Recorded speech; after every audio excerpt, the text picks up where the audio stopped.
Let's talk about something that happens to millions of women, often in silence. It's this: fog. A fog that rolls in, not over a city, but inside your own mind. You know the feeling? Words just vanish, thoughts scatter, and you feel like you're losing that sharp edge you've always had. Well, today, we're going to march right into that fog. We're going to explore this hidden crisis and see what's actually happening to your neurons. Wow. I mean, this says it all, doesn't it? This is the kind of thing you hear whispered between friends or posted in late-night online forums.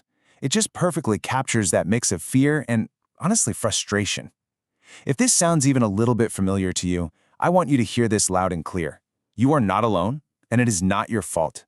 What you're experiencing is real, and there is a very real biological reason for it. So, what is this fog made of anyway? Is it just a feeling, or is something concrete actually changing in there? That's what we're here to do. We're going to peel back the layers and get right to the heart of what's going on, deep inside your neurons. Let's make this invisible crisis visible. Okay, first things first, let's be really clear about something. This experience isn't some rare, isolated problem. It is a well-trodden path, a journey that the majority of women navigate. And when I say common, I mean really common. Get this, studies show that up to 62%, that's nearly 2/3 of women, report these kinds of cognitive symptoms during their menopausal transition. So if you felt this way, look around. You're in very, very good company. And here's maybe the most important thing I'm going to say today, so I want you to really let it sink in. This is not a personal failing. It's not because you're not trying hard enough or because you're letting yourself go. It is a profound biological shift. Your brain isn't failing you, it's transitioning. To understand that transition, we have to meet the main character in this whole story, estrogen. For years, we thought of it in one way, but I want you to think of it as the master conductor of your brain's entire orchestra. You see, for decades, estrogen has been doing so much more than we gave it credit for. It's been this absolute powerhouse in your brain, protecting your neurons, helping them generate energy, and basically cheering them on to form new connections. It's the reason the whole symphony sounds so good. But during menopause, the conductor starts to, fade out. And as estrogen levels drop, it sets off this whole chain reaction. Levels of these crucial brain fertilizers like NGF and BDNF, they start to fall. The whole support system for your memory circuits gets a little shaky, and suddenly the orchestra sounds a bit chaotic. Now, that chaos, it can feel like a storm. And that's exactly what we're going to do now. We're going deep inside a neuron to see this storm up close, to make this invisible crisis totally visible. The first thing that happens in the storm is an energy crisis. Your brain is an energy hog. It loves fuel, and its favorite food is glucose. But as estrogen fades, the brain gets worse at using that glucose. Scientists call it a bioenergetic crisis. Basically, your brain cells are struggling just to keep the lights on. And we're not talking about a small dip here. Brain scans showed that the brain's ability to use glucose can plummet by 20 to 30%. Just imagine trying to get through your day with 25% less energy. That slow, foggy feeling? Yeah, that's your neurons literally running on fumes. The neuroscientist Dr. Roberta Diaz-Brinton puts it so perfectly and so bluntly. It's starvation mode. That just hits you, right? It tells you exactly how serious this is at a cellular level. Your brain cells are literally fighting to survive.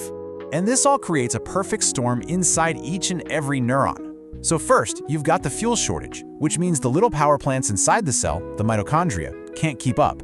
Second, to save energy, the neuron starts pulling back its connections, the synapses. It's like a city turning off streetlights to conserve power.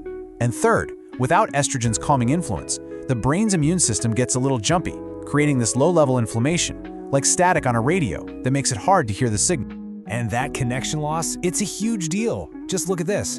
Animal studies show that when estrogen goes away, there can be up to a 30% drop in these connections in the hippocampus, your brain's memory hub. It's like 30% of the phone lines in the city suddenly going dead. No wonder you can't find that word that's on the tip of your tongue.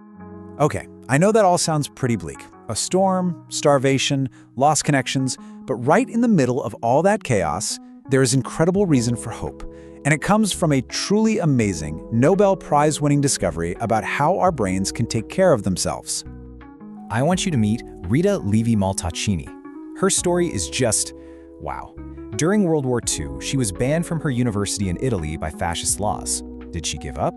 No way. She built a laboratory in her bedroom, and in the middle of all that turmoil, she discovered something that made nerve cells just blossom. That substance was nerve growth factor, and it won her the Nobel Prize.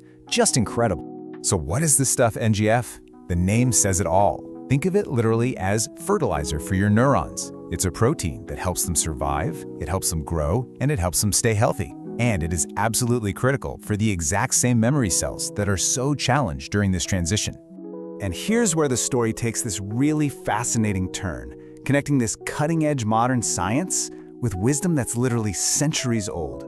Because in 1991, a scientist named Dr. Hirokazu Kawagashi had a breakthrough. He discovered that specific compounds from the lion's mane mushroom could actually encourage cells to make more of their own NGF. It was this amazing link, proof that something from nature, used for ages to support mental clarity, could actually give our brains the tools to help themselves. All right, let's bring all of this home. We've walked through the crisis, but we've also found the keys to the brain's own repair kit. And that brings us to the most empowering part of this story, reframing this whole experience not as a decline, but as a really powerful adaptive rewiring. For way too long, the story we've been told is the one on the left. That brain fog is the beginning of the end, a downhill slide. But the new science gives us a completely different and frankly better story. This is not a failure, it's an adaptive remodel.